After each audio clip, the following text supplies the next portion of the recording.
Hello, welcome to knowledge hub. Knowledge hub के इस video में आपका स्वागत है। दोस्तों, आज के इस वीडियो में हम महाजनपद काल से संबंधित ऑब्जेक्टिव क्वेश्चंस को सॉल्व करेंगे। इस वीडियो में हम उन सभी प्रश्नों को कवर करेंगे जो विभिन्न परीक्षाओं में पूछे जा चुके हैं या जिनके पूछे जाने की संभावना है। तो शुरू करते हैं आज का वीडियो। पहला प्रश्न है, सूची 1 को सूची 2 के साथ सुमेलित कीजिए। सूची 1 में महाजनपद दिए हुए हैं और सूची 2 में उनसे संबंधित राजधानियाँ। गांधार की राजधानी, गांधार महाजनपद की राजधानी क्या थी आपको बताना है। तो गांधार की राजधानी होगी तक्षशिला। गांधार की राजधानी तक्षशिला थी। सूरसेन की राजधानी क्या थी? सूरसेन की राजधानी मथुरा थी। वत्स की राजधानी क्या थी? वत्स महाजनपद की राजधानी कौशाम्बी थी। कोसल महाजनपद की राजधानी क्या थी? तो वह थी श्रावस्ती। और गांधार की तक्षशिला। इस तरह से इस प्रश्न का सही जवाब होगा ऑप्शन नंबर ए 4, 1, 2, 3। दूसरा प्रश्न है, हर्यक वंश के किस शासक को कुड़िक कहा जाता था? Option A Bimbisara, B Udayan, C Ajatashatru या डी इनमें से कोई नहीं। इस प्रश्न का सही जवाब होगा option number C Ajatashatru. Haryanka वंश के अजातशत्रु को कुड़िक कहा जाता था। तीसरा प्रश्न है, किस शासक ने गंगा एवं सोन नदियों के संगम पर पाटलिपुत्र नामक नगर की स्थापना की? Option A Ajatashatru, B Udayan, C Ashoka या फिर डी घननंद या धनानंद। इस प्रश्न का सही जवाब होगा ऑप्शन नंबर बी उदयन।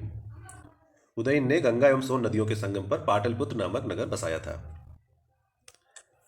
चौथा प्रश्न है, शिशुनाग वंश का वह कौन सा शासक था जिसके समय में वैशाली में द्वितीय बौद्ध संगीत का आयोजन किया गया? उसे काकवर्ण के नाम से भी जाना जाता है।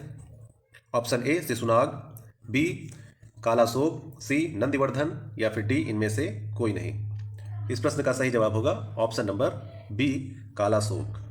कालाशोक को काकवर्ण के नाम से भी जाना जाता है। इसके काल में वैशाली में द्वितीय बौद्ध संगीत का आयोजन किया गया था। पांचवा प्रश्न है, 323 ईसा पूर्व में सिकंदर महान की मृत्यु हुई थी।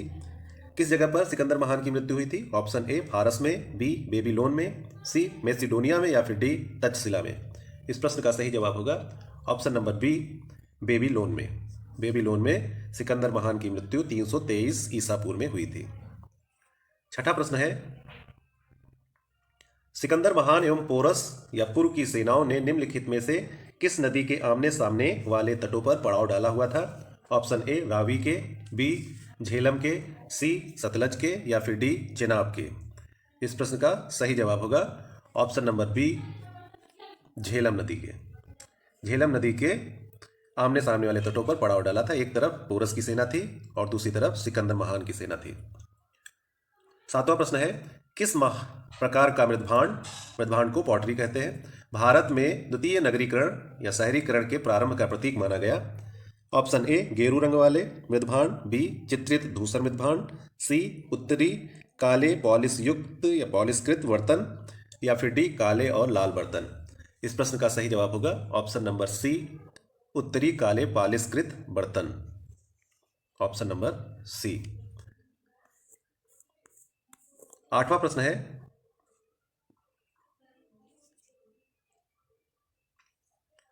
पाली ग्रंथों में गांव के मुखिया को क्या कहा गया है? ऑप्शन ए ग्रामक, बी भोजक, ग्राम भोजक, सी ज्येष्ठक या फिर डी ग्रामपति।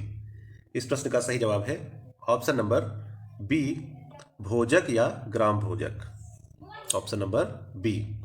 नौवां प्रश्न है, उज्जैन का प्राचीन नाम था। आपको बताना है उज्जैन का प्राचीन नाम क्या था। Option A Avantika, B Takshashila, C Kanyakubja या फिर डी धान्य कटक। इस प्रश्न का सही जवाब होगा ऑप्शन नंबर ए अवंतिका। उज्जैन का प्राचीन नाम था अवंतिका। 10वां प्रश्न है, नंद वंश का संस्थापक कौन था? Option A Mahapadmananda, B Kalashoka, C Ghanananda या फिर डी नागार्जुन। इस प्रश्न का सही जवाब होगा option number A Mahapadmananda. Mahapadmananda. 11वां प्रश्न है, ग्रीक यूनानी लेखकों द्वारा किसे अग्रमीज या जैंडमीज कहा गया? Option A Ajatashatru, B Kalashoka, C Mahapadmananda या फिर डी घननंद। इस प्रश्न का सही जवाब होगा ऑप्शन नंबर डी घननंद या धनानंद। घनानंद या घननंद। 12वां प्रश्न है, प्राचीन भारत में पहला विदेशी आक्रमण किनके द्वारा किया गया? ऑप्शन ए ईरानियों द्वारा, बी यूनानियों द्वारा, सी शकों द्वारा या फिर डी कुषाणों द्वारा। 12वें प्रश्न का सही जवाब होगा ऑप्शन नंबर ए ईरानियों द्वारा। 13वां प्रश्न है, प्राचीन भारत में दूसरा विदेशी आक्रमण एवं पहला यूरोपीय आक्रमण किनके द्वारा किया गया? ऑप्शन ए यूनानियों द्वारा, ईरानियों द्वारा, बी यूनानियों द्वारा, सी शकों द्वारा, डी कुषाणों द्वारा। इस प्रश्न का सही जवाब होगा ऑप्शन नंबर बी यूनानियों द्वारा, यूनानियों द्वारा। इसके बाद 14वां प्रश्न है, ईरान के हखमनी वंश के किस शासक ने भारतीय भूभाग को जीतने के बाद उसे फारस साम्राज्य का 20वां प्रांत क्षत्रपी बनाया? Option A Cyrus, B Darius या दारेबाव फर्स्ट, सी जेरसिस या छयार्स या फिर डी डेरियस या दारेबाव थर्ड। इस प्रश्न का सही जवाब होगा ऑप्शन नंबर बी डेरियस या दारेबाव फर्स्ट, ऑप्शन नंबर बी। 15वां प्रश्न है, हाइडेस्पिस या वितस्ता, इसका आधुनिक नाम है झेलम, का युद्ध 326 बीसी या ईसा पूर्व किन किन शासकों के बीच हुआ? ऑप्शन ए सिकंदर एवं पोरस के मध्य, बी सेलुकस एवं चंद्रगुप्त मौर्य के मध्य, सी चंद्रगुप्त मौर्य एवं घननंद के मध्य या फिर डी सिकंदर एवं आम्भी के मध्य। 15वें प्रश्न का सही जवाब होगा ऑप्शन नंबर ए सिकंदर और पोरस के मध्य, सिकंदर और पोरस के मध्य हाइडेस्पिस या वितस्ता का युद्ध हुआ था 326 ईसा पूर्व में। 16वां प्रश्न है, सिकंदर ने भारत पर कब आक्रमण किया? ऑप्शन ए 326 ईसा पूर्व, बी 326 ईस्वी, सी 323 ईस्वी या फिर डी 323। सी ऑप्शन है 323 ईसा पूर्व और डी ऑप्शन है 323 ईस्वी। इस प्रश्न का सही जवाब होगा ऑप्शन नंबर ए 326 ईसा पूर्व, ऑप्शन नंबर ए। सिकंदर ने भारत पर 326 ईसा पूर्व में आक्रमण किया था। 17वां प्रश्न है, सूची 1 को सूची 2 के साथ सुमेलित कीजिए। एक तरफ शासक दिया हुआ है और दूसरी तरफ वो किस वंश का है। तो सबसे पहले इसके ऑप्शन कौन कौन से हैं? इसके ऑप्शन है, इधर ऑप्शन दिए हुए हैं 1 2 3 4, बी ऑप्शन में है 1 2 4 3, सी ऑप्शन में है 1 4 3 2 और डी ऑप्शन है 1 3 4 2। तो इस प्रश्न का सही जवाब जानने के लिए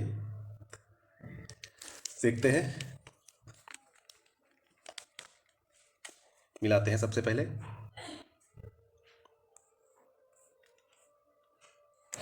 बिंबिसार किस वंश का शासक था? तो बिंबिसार शासक था हर्यक वंश का, बिंबिसार शासक था हर्यक वंश का। और कालाशोक किस वंश का शासक था? कालाशोक शिशुनाग वंश का शासक था। महापद्मनंद किस वंश का था? नंद लास्ट में लगा, यह नंद वंश का शासक था। और बिंदुसार किस वंश का शासक था? यह मौर्य वंश का शासक था, चंद्रगुप्त मौर्य का पुत्र था बिंदुसार। इस तरह से इसके ऑप्शंस कौन से होंगे? 1 2 4 3, 1 2 4 3, 1 2 4 3 किस ऑप्शन में है? 1 2 4 3 बी ऑप्शन में है 1 2 4 3। इस तरह से इस प्रश्न का सही जवाब होगा ऑप्शन नंबर बी 1 2 4 3। 17 नंबर का बी ऑप्शन सही है। 18वां प्रश्न है, सूची 1 को सूची 2 के साथ सुमेलित कीजिए। सूची 1 में महाजनपद दिए हुए हैं और सूची 2 में उनके आधुनिक क्षेत्र कहाँ पर हैं ये दिया हुआ है। तो मिलान करते हैं। मगध महाजनपद का आधुनिक क्षेत्र क्या है? इस समय किस जगह को मगध कहते थे? मगध पटना व गया जिले के पास का एरिया है, इसलिए ए को मिलाएंगे 1 से। वत्स महाजनपद इस समय कहां पर माना जाएगा? वत्स जनपद महाजनपद इलाहाबाद का क्षेत्र है, ऑप्शन नंबर 2। कोसल महाजनपद सी का कौन सा सही होगा? सी कोसल महाजनपद आधुनिक क्षेत्र है अवध और अवंतिका है मालवा।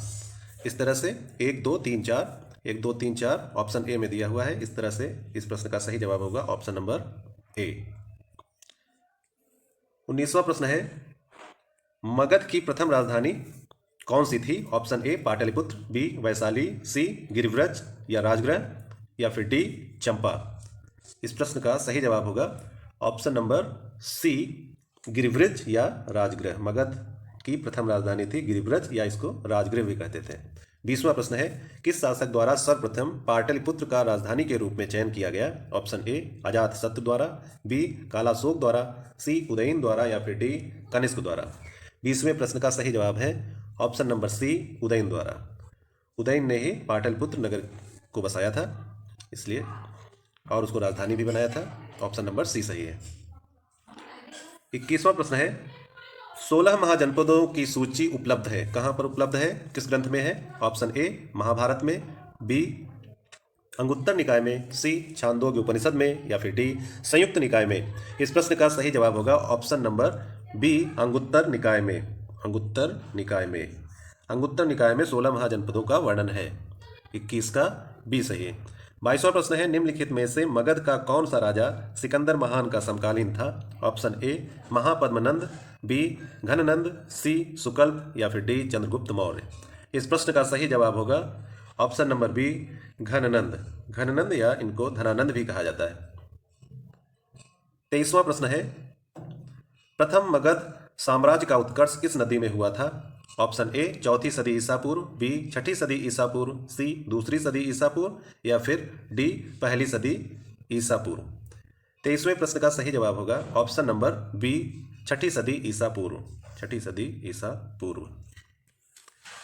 24वां प्रश्न है, सिकंदर की भारत में सफलता के निम्न कारण थे।